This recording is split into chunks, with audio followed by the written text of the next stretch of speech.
Do you want to zhuzh up real quick? You want me to? I think I'm okay. Okay. Yeah. I don't think anybody's being that judgmental these days. Do I have anything in my teeth? Just gums.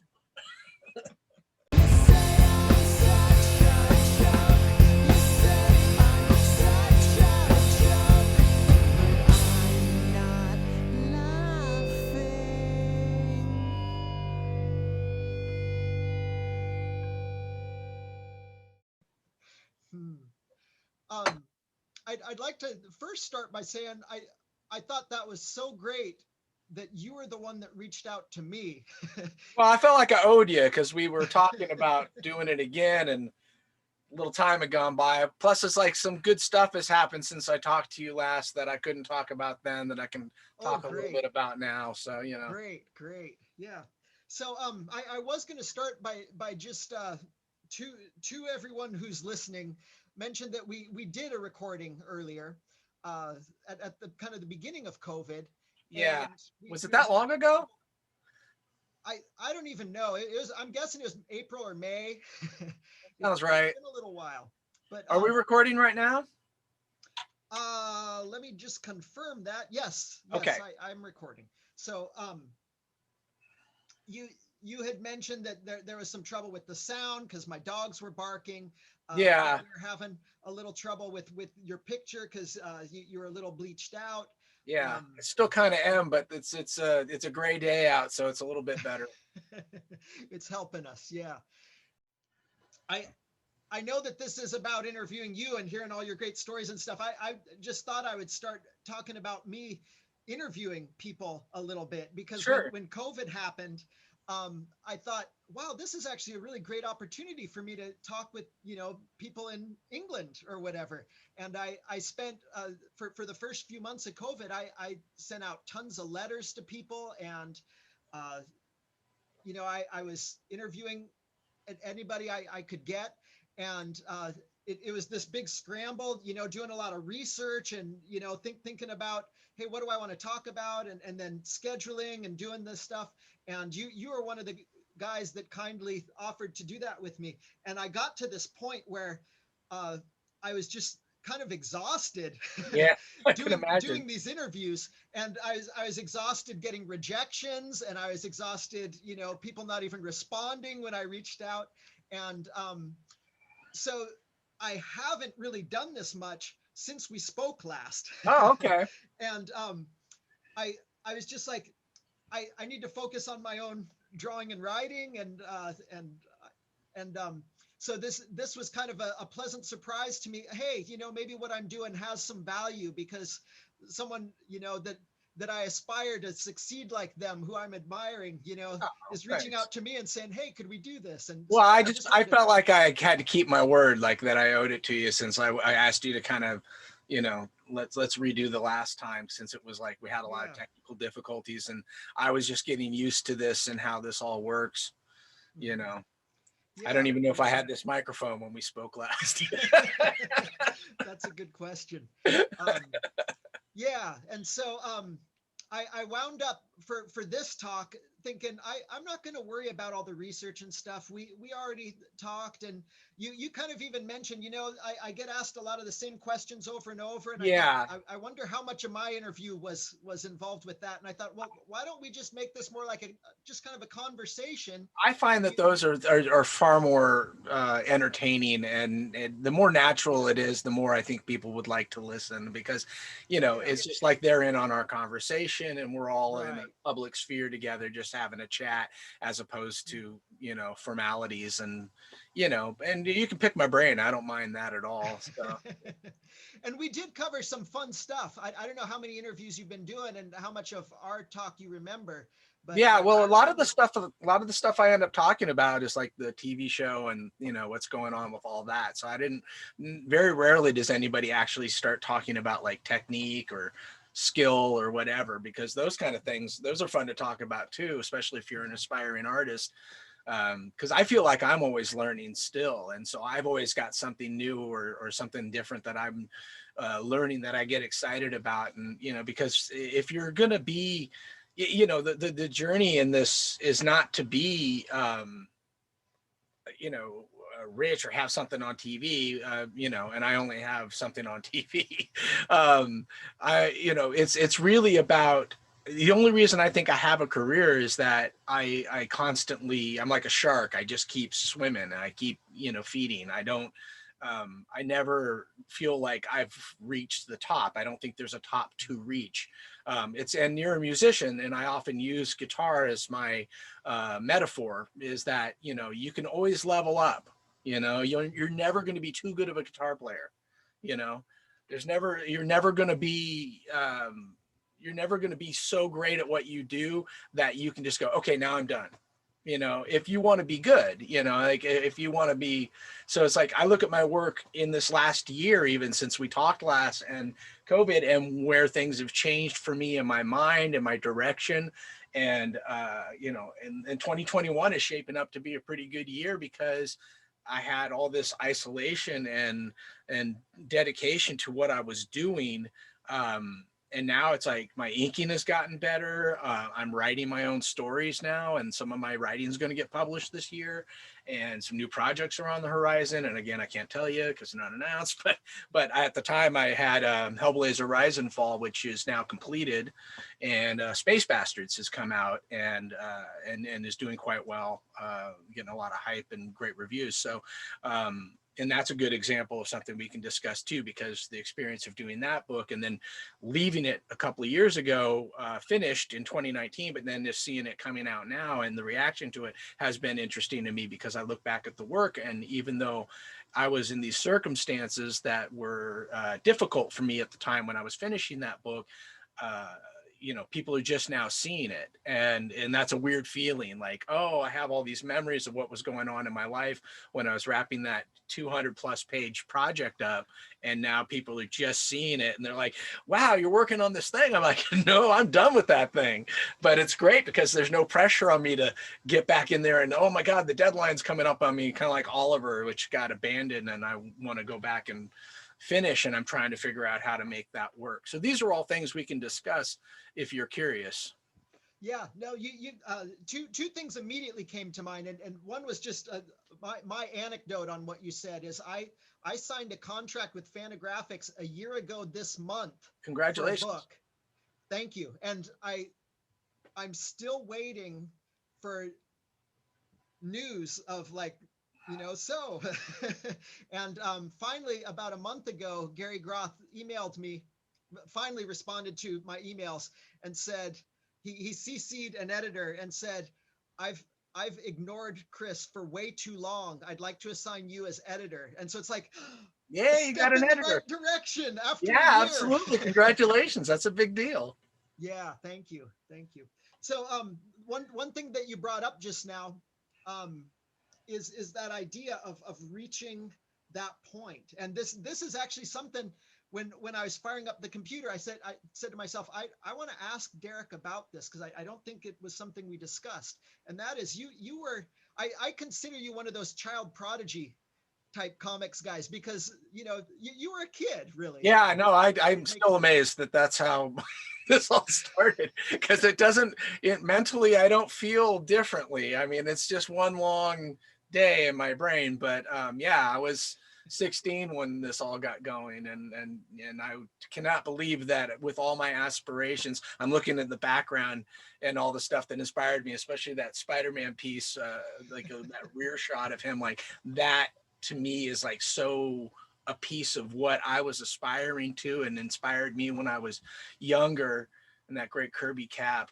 But that to me was like where I was going. I wanted to be one, you know, I wanted to stuff like that. And so the fact that something I doodled in high school and then started to write and draw became my first comic that got me published, and then going to conventions, I still laugh that it was that, because I always thought I'd be a superhero guy. And then later on, you know, to be known for Transmetropolitan was that's a weird journey. So yeah, it's a child prodigy, maybe. I don't know. I just got, you know, part of me, like, you know, I wasn't a very good writer and I was an okay artist, you know, as far as, you know, what else was coming out around the time. It was a lot less, what's the word I'm looking for? Because I don't want to be arrogant. I don't mean this and I don't mean this from a egotistical place, the competition wasn't as tough then. It was easy to kind of stand out because a lot of people were just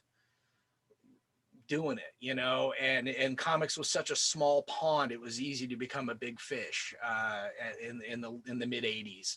You know, you had your icons who remain icons. I'm still nowhere near the people that I want to be as good as, or wanted to, you know, be I'm proud that some of these people are like colleagues of mine now and friends. But, you know, I think about Barry Windsor Smith, and I think about Brian Bolland, and you know, these people whose art I still completely admire. Mobius, you know, like these are people that I still look at their work and it immediately puts me back in my place.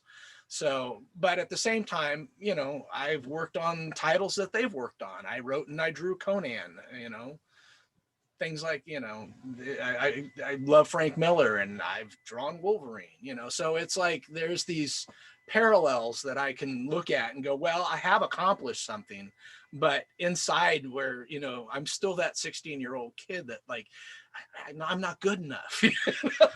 I want to be better. I want to be good enough, you know? And so I'm always working on, so right now I'm like in the process of, like I said, I'm writing some stuff, and I wish I could say, but I have to wait for the companies to announce it, but I'm writing a major character again. And that's going to be published this year. Two major characters for two different companies, but I'm writing and drawing my own stories again, which is what I got started doing with Space Beaver back when I was just a kid. So I'm kind of weirdly coming full circle where I am now all in charge of everything I'm doing, and I'm learning to color. I'm getting better as a colorist. So there may be a project in the future that I color myself. So where I do everything, the writing, the pen, the artwork, and the color. So, you know, that would be a huge accomplishment for me. Like if I colored my own story, it'll probably suck, but it'll probably suck. If the career doesn't work writing and drawing, then maybe you could just become a full-time colorist. Yeah. Oh God, please no. It's so hard. I don't even know how the guys I work with do it. And there's so much. I work with Diego Rodriguez and Tony Avina mostly. Those are my two go-to guys in color. And I'm just amazed how fast they can turn stuff around. And it looks so great. They're both really talented. And I did one single piece for a book cover, and it took me hours, and I was really happy with it. It's the best thing I've colored, and you know, yet. And I've learned how to work in layers and Photoshop, but it's not easy. It's not an easy job. I don't know how they do it quickly. I know they have assistants that flat for them, where they come in and do the flat colors, or they flat it and somebody else does like some of the pre-work, and then they come in and do all the fancy stuff. But I didn't even know how to do the fancy stuff. I just got something that looked good. You know, like my color's almost like 1980s good. So I mentioned the child prodigy thing because 16, that you got a young start, and basically you were a pro at that point. Am I right? Well, I mean, in that I was getting paid to do something. I mean, if that's your definition of pro, I was going to conventions and sitting behind the table, you know, like I was doing commissions for people and things like that. But I see some of my commissions from back then, and they're not very good. You know, I have a lot, but I learned by doing. That's my biggest, the biggest flaw in my work is that I just kind of dove into the deep end and started swimming so I didn't drown, you know.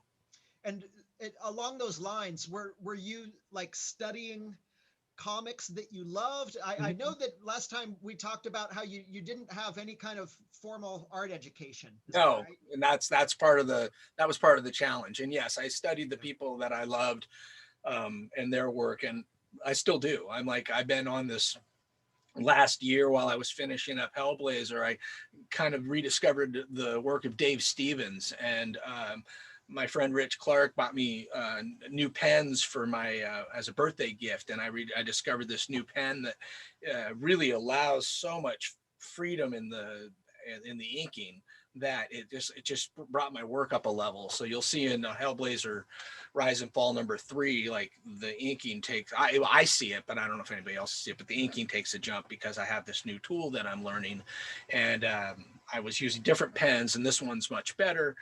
But then I was able to suddenly start studying Dave Stevens inking, and then I could like recreate that line weight and just kind of going into seeing how he used cross hatching and dual light, and his stuff was so elegant, and the line work is so it just stands up. I mean, it never gets you never go back to a Dave Stevens piece or a page and go, that kind of sucks now. Like some stuff I've outgrown. I go back and look at stuff that I loved as a kid and remember being really good in my memory, and then I see it now and I'm like, oh, this isn't very good at all. Like, why did I like it so much then? And mostly because I didn't know good from bad. You know, like when you're a kid, you know, like a McDonald's hamburger is like the greatest thing you could aspire to. Like, oh my God, I might get McDonald's, you know.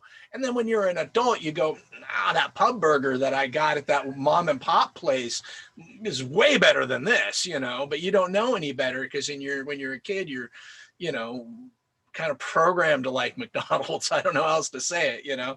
It tastes better than the one your mom makes.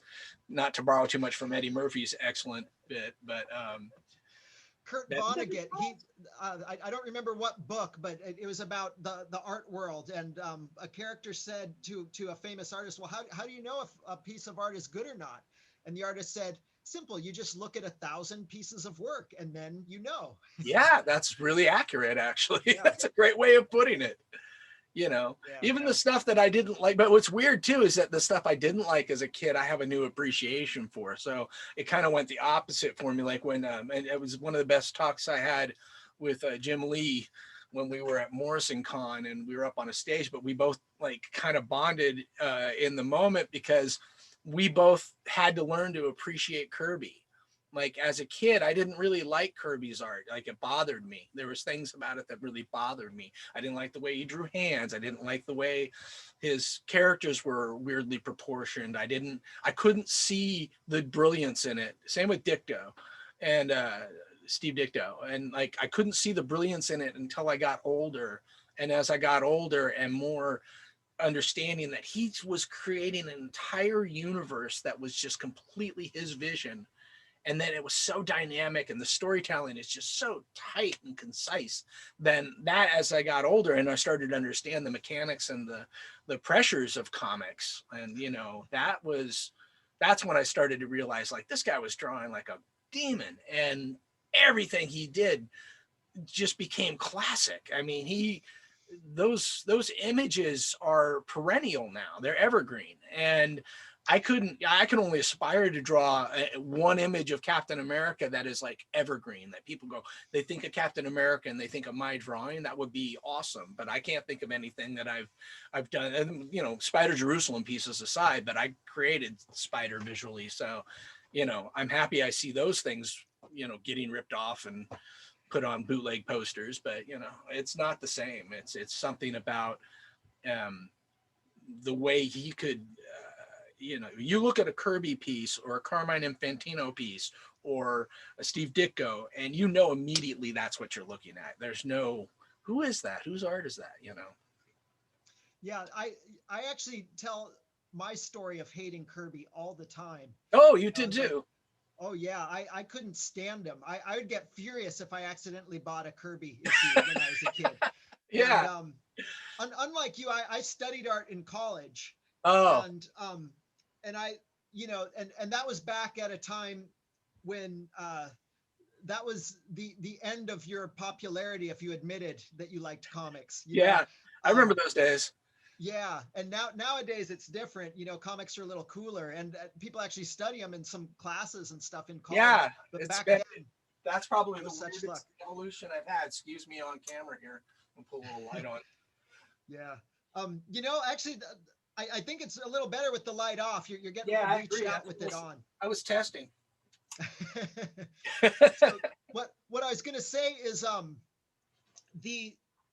the realization I came to with Kirby was in college. You know, I was studying non-representational art and abstract art and surrealist art, and you know, all of a sudden I realized, how come I don't care if Picasso is realistic? Right. But Kirby, I'm mad that he has this style to his art. And then I realized I've been looking at his art all wrong all this time. Yeah, absolutely. That's a great comparison. It's like, and then, you know, and that's one of those things that I also didn't like Picasso as a kid, because I was surrounded by people that would say, oh, my kid could do that, or that's not that good. And then it wasn't until the closest I came to formal art training was high school, because I had this wonderful teacher who I actually reconnected with later in life. He passed away recently, but before he died, we reconnected, and it was really, a nice thing to talk to him and show him that I had, you know, achieved something. He was very proud of me.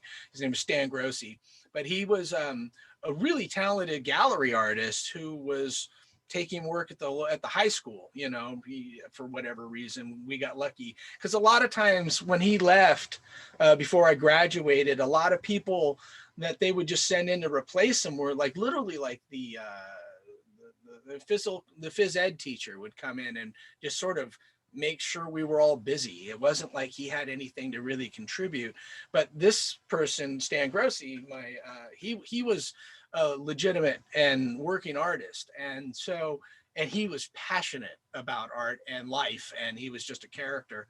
But he really he's the one that really implanted some of my fundamentals, where one of the things that he told me that stayed with me throughout my career was, he said, I came in with this John Byrne collection, this art book, The Art of John Byrne, this like early 80s.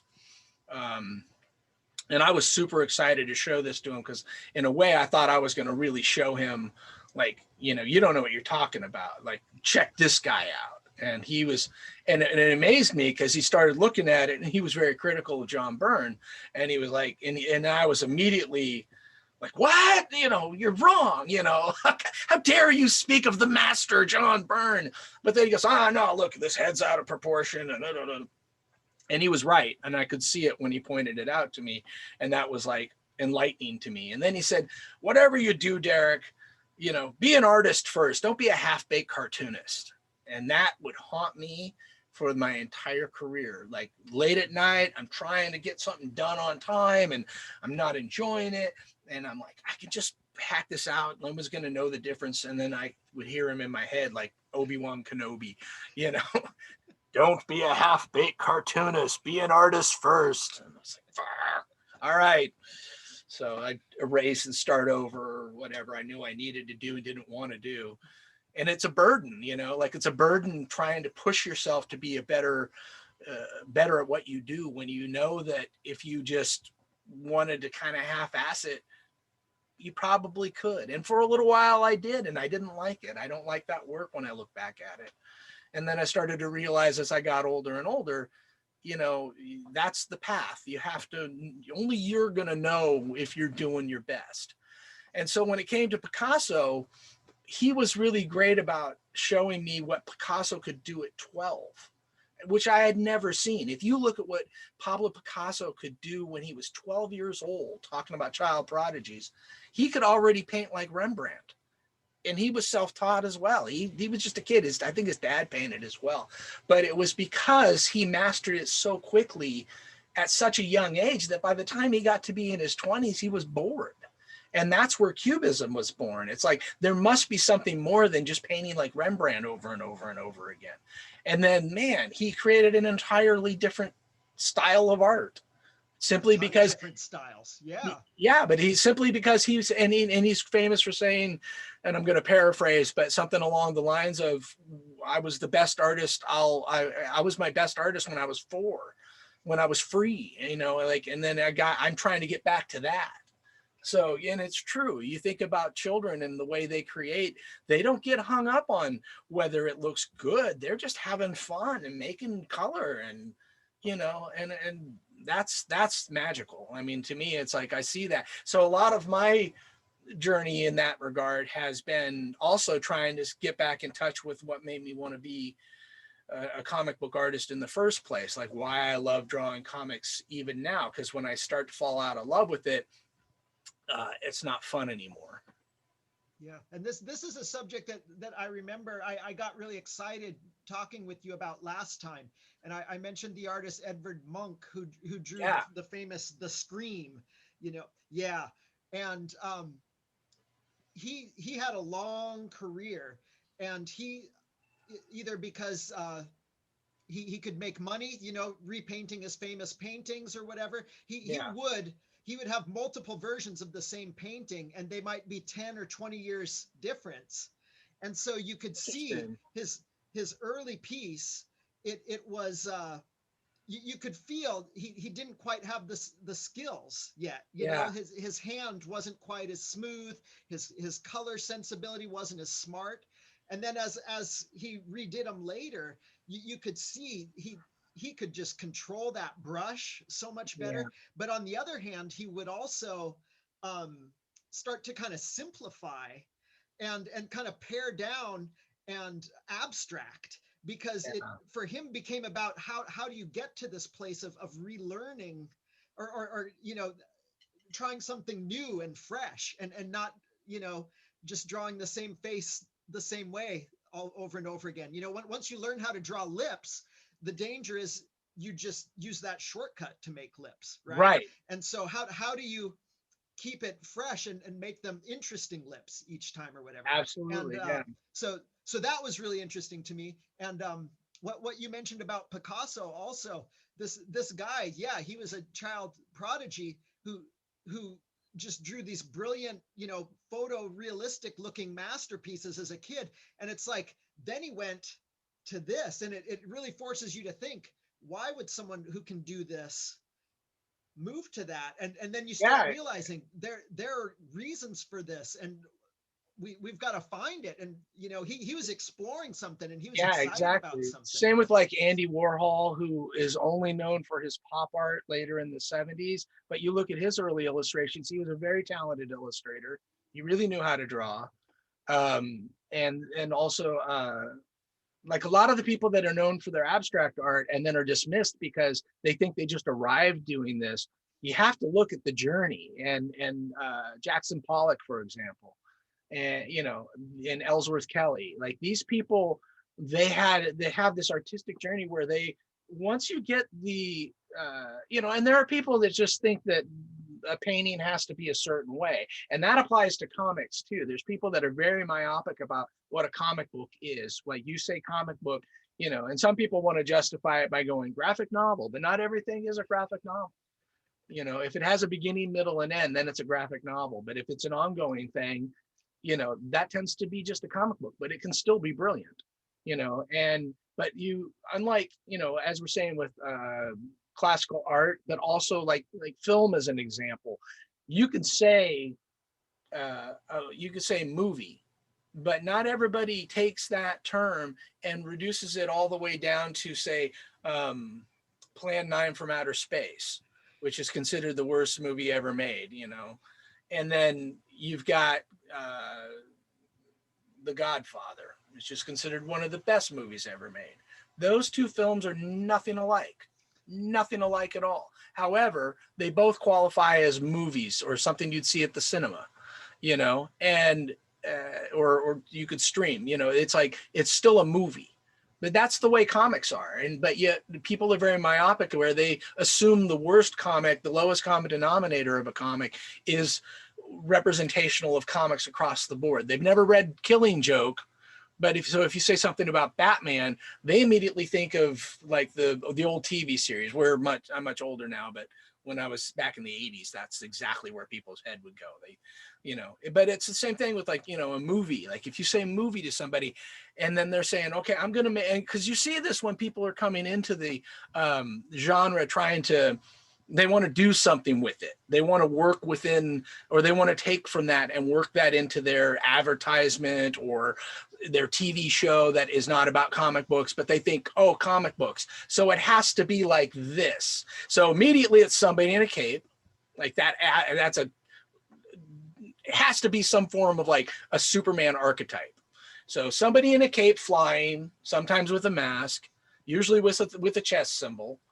And then, but it's like if that was movies, you're like, okay, I'm going to make a movie. So I have to have a woman tied to a railroad track, and I have to have a hero in a cowboy hat, and there has to be a villain who twirls his mustache, and a train has to be coming, like, because I'm making a movie. You know, it's like all these archetypes that are just cliche and done. And yet you'll see those tropes be pulled right into anybody's idea of a comic book. Somebody's got to fly in a window at some point, you know, it's somebody's got to change in a phone booth, even though there's no phone booths anymore. It's always some form of that, those cliches that they can't just imagine that words and pictures working together is an infinitely potential recipe. Like you can do anything with that. And the better artists, the greatest artists in our industry are the ones that crack that code. You look at where David Mazzucchelli's career has gone from just doing the monthly titles to some of the best work ever made in comics like Daredevil, Born Again, and Batman Year One with Frank Miller. And then you see where he went after he got bored with that. And then he did Asterios, like this graphic novel that won all these awards, but barely anybody's seen. But it's almost like he found a way to take Hirschfeld's style and make it sequential. And he did a story about an art critic who's lonely, you know, and it's brilliant. And yet that's, you know, but that's his journey. Like he's off doing something else entirely now, but he's still working technically in comics, you know?